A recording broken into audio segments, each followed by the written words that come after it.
So it's 10:30, almost 11 o'clock in the morning.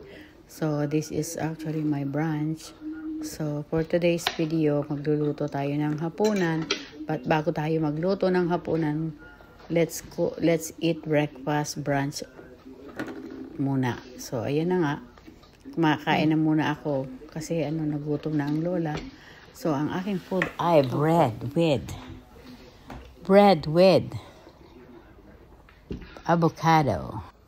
So let's start this with onion slice, and then the bell pepper, red, orange, the mixture of colorful, and then marinate also the steak and the chicken as like a marinade of the fajita.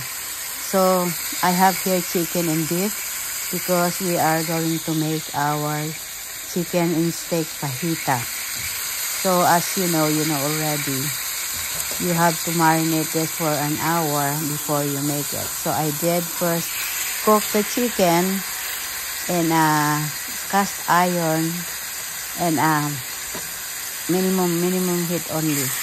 So after I fry the chicken, I'm going to fry the beef now.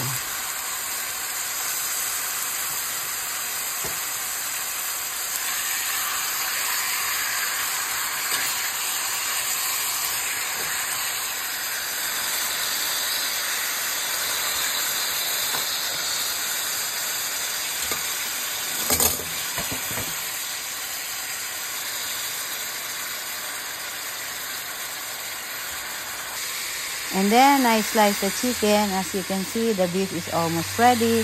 And I have to slice the beef also.